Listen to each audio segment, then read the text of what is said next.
Assalamu alaikum, dear students of class 7th. Hope you are fine and fit and fighting the corona. Today, I am going to teach you neutralization in everyday life. बच्चों, कल हमने पढ़ा था neutralisation in everyday life में हमने दो points उठाए थे। एक तो हमने इंडाइजेशन पर बात की थी और सॉइल ट्रीटमेंट। इंडाइजेशन में आपको मैंने बताया कि क्योंकि हमारे स्टोमक के वॉल्स में HCl प्रोड्यूस होता है, लेकिन जब हम कभी भी स्पाइसेस फूड खाते हैं या एक्सेसिव फूड खाते हैं या कभी टेंशन होता है तो उस कंडीशन में क्या हो जाता है कि हमारा जो स्टोमक है ज्यादा से ज्यादा HCl प्रोड्यूस करता है, सेक्रेट करता है। उसकी वजह से जो हमारा स्टोमक है वहां पे एसिड की कंसंट्रेशन बढ़ जाती है और हमें एसिडिटी हो जाती है। That's called acidity of stomach. और जब हम फूड खाते हैं तो फिर उसमें ज्यादा एक्स्ट्रा एसिड आ जाता है। दैट्स कॉल्ड एसिडिटी और हम कहते हैं इंडाइजेशन। अब इस इंडाइजेशन को अगर हमने कंट्रोल नहीं किया तो it will lead the stomach ulcers. तो अब क्या किया जाता है कि इसको चेक करने के लिए हम कुछ टेबलेट्स लेते हैं। वो टेबलेट्स बेस के बने होते हैं, like milk of magnesium hydroxide या एल्युमिनियम हाइड्रोक्साइड के टेबलेट्स।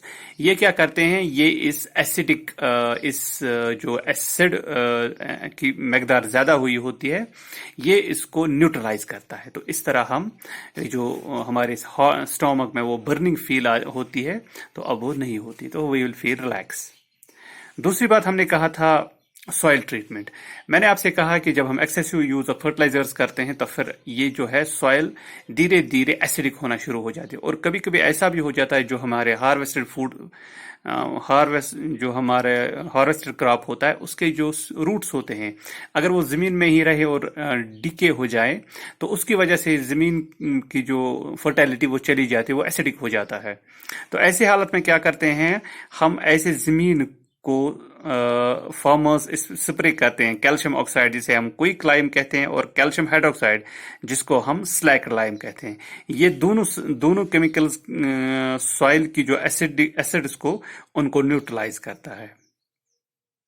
अच्छा, कुछ सॉइल्स ऐसे होते हैं जो बेसिक सॉइल्स होते हैं, तो उन सॉइल्स को जहां पे बेस कंसंट्रेशन यानी बेसिक कैरेक्टर जहां पे ज्यादा हो, क्योंकि ये जो जो क्रॉप या प्लांट्स ग्रो करते हैं न्यूट्रल सॉइल में, तो वहां पे हम ऑर्गेनिक मैन्योर इस्तेमाल करते हैं। ऑर्गेनिक मैन्योर में चूंकि एसिड प्रेजेंट होता है वो न्यूट्रलाइज करता है इस बेस को, तो इस तरह ये जो सॉइल होता है ये न्यूट्रल होता है। That is ideal for plant growth.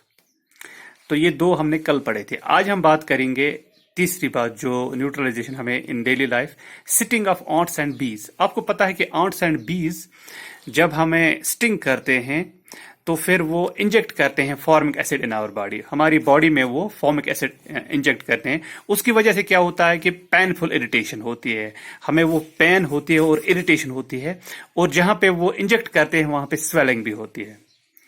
तो अब क्या करें, इस फॉर्मिक एसिड के इफेक्ट को कंट्रोल करने के लिए वो एरिया जहां पर ये आंट और बी ने ये स्टिंग की है, हम उसको रब करते हैं विद द सोप। या तो सोप से, जो हमारे पास सोप अवेलेबल होती है, और बेकिंग सोडा और कैलिमेट विच कंटेन्स जिंक कार्बोनेट। कैलिमेट यानी जो जिसमें जिंक कार्बोनेट होता है, तो इससे रब करते हैं। उससे क्या हो जाए, चूंकि ये बेसिस है, ये न्यूट्रलाइज करते हैं फॉर्मिक एसिड को कुछ हद तक, और हमारी जो पेन में रिलीफ होता है।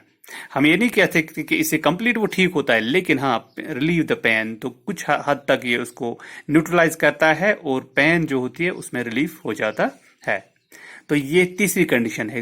ये जो हमारी डेली लाइफ में न्यूट्रलाइजेशन की अहमियत है। तो स्टिंग ऑफ ऑन्ट्स एंड बीज, तो ये तीसरा है। अब चौथा है, हम कह सकते हैं preserving milk for short period. Milk को प्रिजर्व करना, कुछ छोटे टाइम के लिए मिल्क को प्रिजर्व करना। आपको पता है कि जो मिल्क होता है, मिल्क वेंडर्स मिल्क लाते हैं डिफरेंट लोगों से और फिर इसको सप्लाई करते हैं, क्योंकि ड्यूरिंग द हॉट एनवायरनमेंट क्या हो जाता है कि इसमें जो नेचुरल बैक्टीरिया होते हैं वो ज्यादा, क्योंकि गर्मियों में वो एक्टिवेट ज्यादा होते हैं, और ज्यादा जब वो एक्टिवेट होते हैं तो ज्यादा से ज्यादा लैक्टिक एसिड छोड़ते हैं। उसकी वजह से क्या हो जाता है कि मिल्क जो है मिल्क कर्ड में तब्दील होता है, कर्डलेस द मिल्क। तो उसकी वजह से मिल्क वेंडर्स को ज्यादा नुकसान पहुंचने का खतरा है, तो दूध खराब हो सकता है और उनको नुकसान होगा। तो यहाँ पे क्या हो जाए, इस चीज को कंट्रोल करने के लिए क्या करते हैं, वो इस दूध में थोड़ा बहुत बेकिंग सोडा ऐड करते हैं।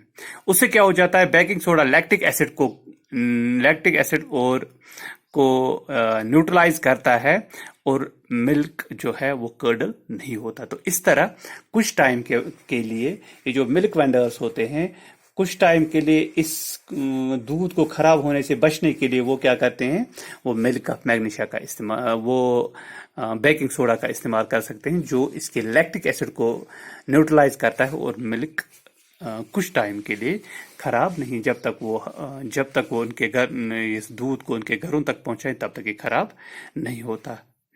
सो दिस वाज ऑल अबाउट। इसी तरह हमारे पास फैक्ट्री वेस्ट्स है जिनमें एसिड्स होते हैं। अगर इन वेस्ट्स को हमने डायरेक्टली रिवर्स में डाला और लेक्स में डाला तो वहां पे चूंकि उनमें कुछ एसिड्स होते हैं, वहां पे क्या हो जाता है कि जब ये वहां पे फिशेस को या बाकी लिविंग ऑर्गन्स को मार सकते हैं। तो इस सिचुएशन को प्रिवेंट करने के लिए इस वेस्ट को ट्रीट किया जाता है with lime which neutralises acid. तो फैक्ट्री वेस्ट्स का में जो एसिड्स होते हैं उनको चूंकि डिस्पोज ऑफ करने के लिए उनको कभी कभी लेक्स में छोड़ा जाता है, अक्सर ऐसा ही होता है, और या दरियाओं में छोड़ा जाता है, लेकिन उनकी एसिडिक कैरेक्टर की वजह से क्या हो जाता है कि वहां पे लिविंग ऑर्गेनिजम्स के लिए खतरा बनता है। इसलिए ऐसी सिचुएशन में इस सिचुएशन को प्रिवेंट करने के लिए, इस बात को प्रिवेंट करने के लिए क्या किया जाता है, उसमें लाइम जो है उसको लाइम से ट्रीट किया जाता है जो न्यूट्रलाइज करती है एसिड को। So this was all about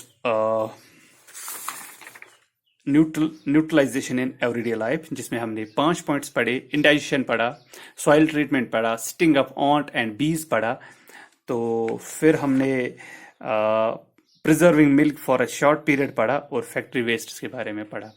hope कि आपने इस न्यूट्रलाइजेशन को अच्छी तरह से समझा होगा। और इसके साथ हमारा ये चैप्टर भी खत्म होता है। With the neutralisation this chapter has been completed. So हमने एसिड्स, बेस एंड सॉल्ट को कंप्लीट किया। होप कि आपने इसको अच्छे से समझा होगा। तो अब नेक्स्ट लेक्चर में इसके हम असाइनमेंट्स पे जाते हैं। तो इंशाल्लाह कल आपसे फिर मुलाकात होगी with the assignments. Till then अल्लाह हाफिज।